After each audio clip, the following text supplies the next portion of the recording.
Alléluia, nous louons le Seigneur. Frères et sœurs, je vous accueille aujourd'hui non pas avec la sagesse des hommes, mais avec la puissance du Saint-Esprit.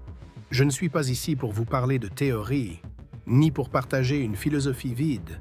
Je suis ici pour proclamer une vérité que j'ai vécue, une vérité que j'ai vue de mes propres yeux. Nous ne sommes pas là pour jouer à l'Église. Nous sommes là pour mener la guerre spirituelle, pour ressusciter les morts, et pour voir la main miraculeuse de Dieu agir dans nos vies, dans nos familles, dans nos villes et dans nos nations.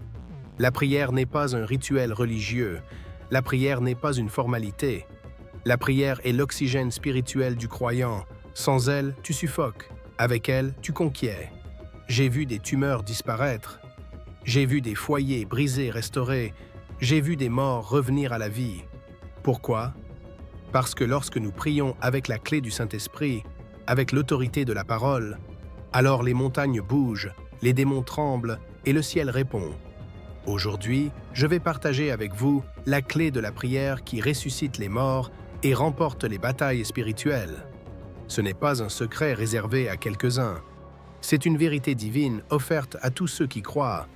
Si tu as la foi, même comme une graine de moutarde, aujourd'hui tu peux recevoir ton miracle. Mais écoute bien, toute véritable prière doit naître d'une vision donnée par le Saint-Esprit. Une prière sans vision, c'est comme un soldat sans mission, comme une flèche sans cible. Quand j'ai commencé l'Église, avec seulement quelques personnes, je n'avais pas de bâtiment. Je n'avais pas d'argent, je n'avais pas de force en moi-même, mais j'avais une vision. Et cette vision, ce n'est pas moi qui l'ai inventée. Elle est née du Saint-Esprit. Aux petites heures du matin, à genoux dans ma petite chambre louée, je pleurais et je priais. Non pas pour des choses matérielles, mais pour recevoir une vision claire de ce que Dieu voulait faire. Une prière sans le Saint-Esprit devient centrée sur soi. Elle se transforme en simple mendicité, mais une prière née d'une vision divine devient puissante. Elle devient prophétique. Elle crée ce qui n'existe pas encore.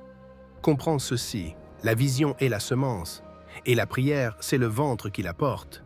Quand le Saint-Esprit te donne une vision, tu dois la porter dans la prière, jusqu'à ce qu'elle devienne réalité. Beaucoup prient, mais ils prient depuis leur âme, pas depuis leur esprit. Quand tu pries depuis l'âme, tu pries avec tes émotions, tes pensées, tes sentiments. Mais quand tu pries depuis l'esprit, conduit par le Saint-Esprit, alors ta prière s'aligne avec le ciel. Tu n'es plus en train de supplier pour tes besoins. Tu es en train de déclarer la volonté de Dieu sur la terre, comme elle est faite au ciel. Et le Saint-Esprit peint dans ton cœur une image de ce que Dieu veut accomplir dans ta vie.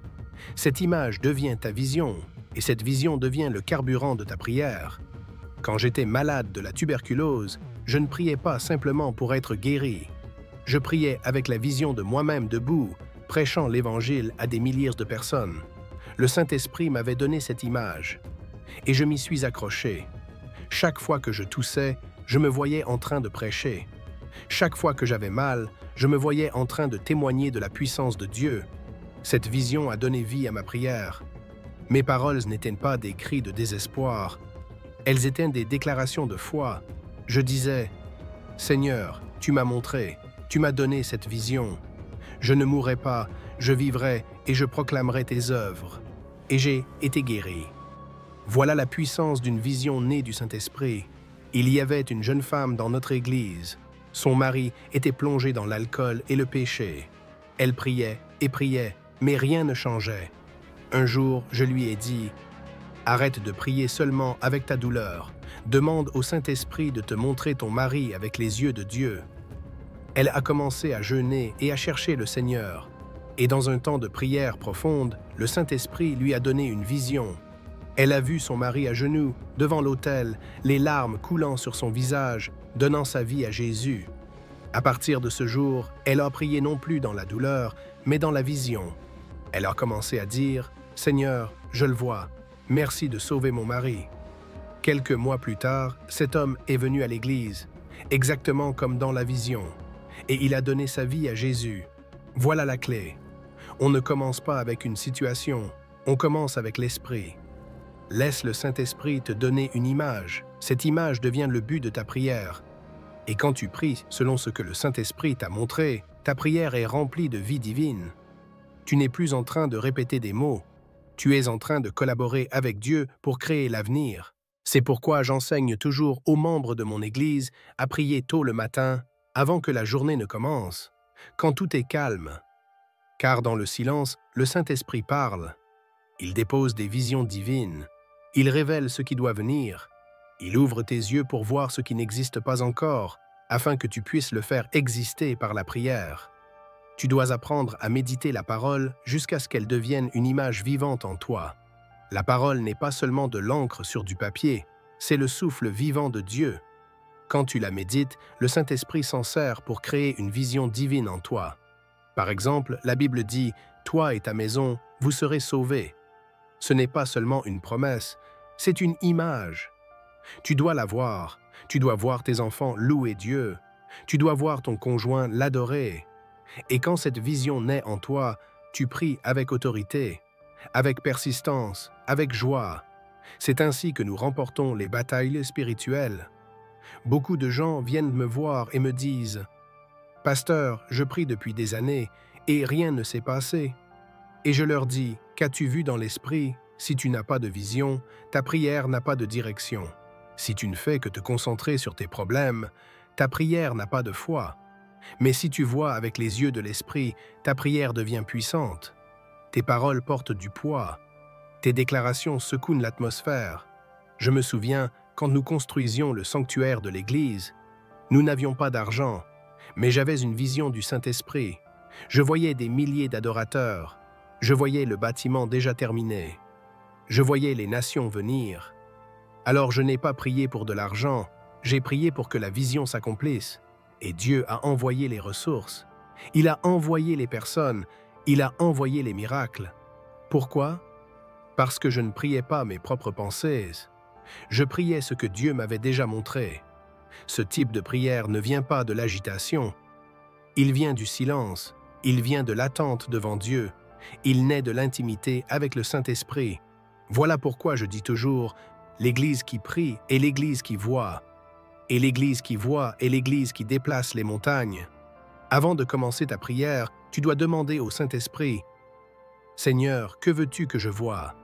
Quelle est ta vision pour ma famille? Quelle est ta vision pour mon ministère? Quelle est ta vision pour ma nation? » Et quand il te la montre, garde-la précieusement, écris-la, prie-la chaque jour, déclare-la jusqu'à ce qu'elle se manifeste. La prière n'est pas de la magie. La prière n'est pas de la manipulation. La prière est une coopération divine.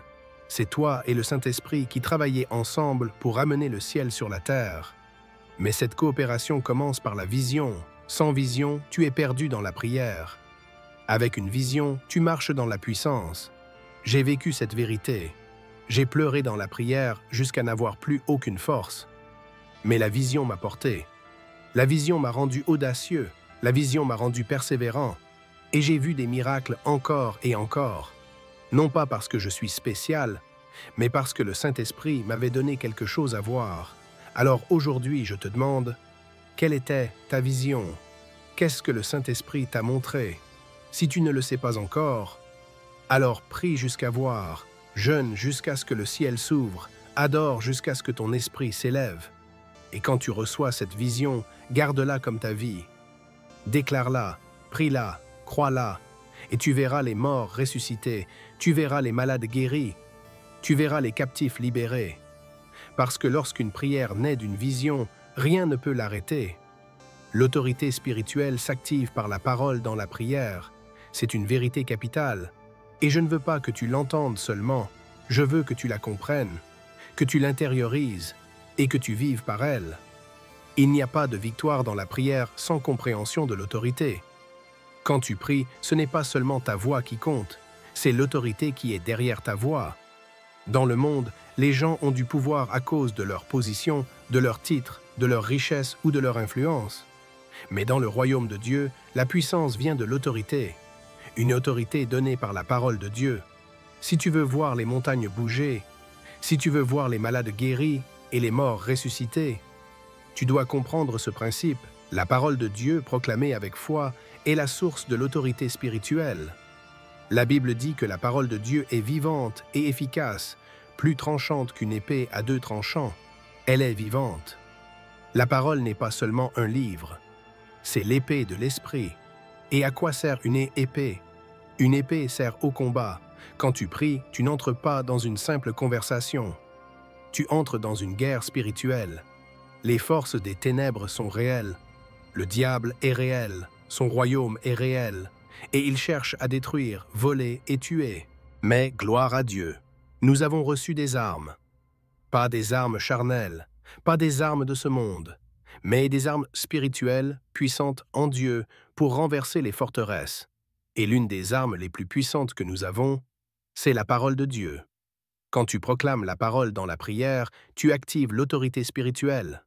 Regarde l'histoire dans la Bible lorsque Jésus a chassé le démon d'un homme sourd et muet. Jésus n'a pas supplié le démon de partir, il n'a pas négocié, il n'a pas plaidé, il a simplement parlé. Il a dit « Ouvre-toi ». Et immédiatement, les oreilles de l'homme se sont ouvertes. Sa langue s'est déliée. Pourquoi? Parce que Jésus comprenait l'autorité qui était dans ses paroles. Il savait que quand il parlait, le ciel répondait. Quand il parlait, les forces des ténèbres devaient obéir. La parole de Dieu dans la bouche de Jésus n'était pas une jolie phrase. C'était un ordre chargé d'une autorité divine. Applique maintenant ce principe à ta vie. Quand tu pries, tu n'es pas en train de prononcer des mots vides. Tu n'es pas seulement en train de dire tes problèmes à Dieu. Tu fais des déclarations avec autorité. Tu parles au monde spirituel, mais tu ne peux pas parler avec autorité si tu ne parles pas avec la parole est l'épée qui te donne l'autorité. Si tu veux remporter les batailles spirituelles, tu dois manier cette épée avec assurance. C'est pourquoi l'apôtre Paul nous dit de revêtir toute l'armure de Dieu, y compris l'épée de l'esprit qui est la parole de Dieu.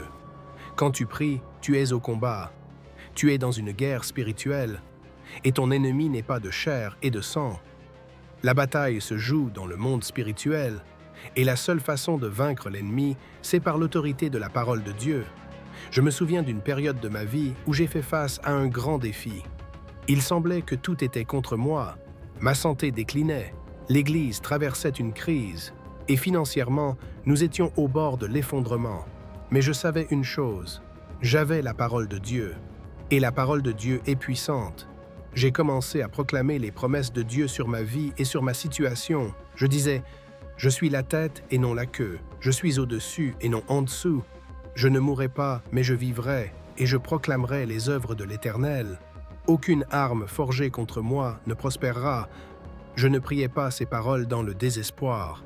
Je les priais parce que je savais qu'elles étaient la vérité. Je les priais parce que je comprenais que la parole de Dieu porte autorité. Et quand je la proclamais, l'atmosphère changeait. Beaucoup prient sans autorité, parce qu'ils prient sans compréhension. Ils supplient, ils mendient, comme si Dieu était impuissant. Mais je suis ici pour vous dire que Dieu a déjà accompli tout ce qu'il avait à faire. La Bible dit qu'il nous a donné toutes choses qui contribuent à la vie et à la piété. Tout ce dont nous avons besoin a déjà été pourvu. La bataille est déjà gagnée. La seule chose que nous devons faire maintenant, c'est faire appliquer cette victoire. Et nous le faisons en parlant avec autorité. Nous proclamons la parole de Dieu. Et nous croyons qu'au moment où nous la proclamons, les choses changent. L'ennemi doit fuir, les montagnes doivent bouger, les morts doivent ressusciter. Le problème de beaucoup de croyants aujourd'hui, c'est qu'ils ne savent pas manier la parole de Dieu dans la prière. Ils prient comme s'ils demandaient une permission. Ils prient comme s'ils espéraient que Dieu ferait quelque chose. Mais Dieu l'a déjà fait. Il nous a donné l'autorité et il nous a donné la parole. Et lorsque nous parlons cette parole, nous ne demandons pas une permission. Nous déclarons ce qui a déjà été établi dans les cieux. Voilà ce qu'est l'autorité spirituelle. Voilà l'autorité du croyant.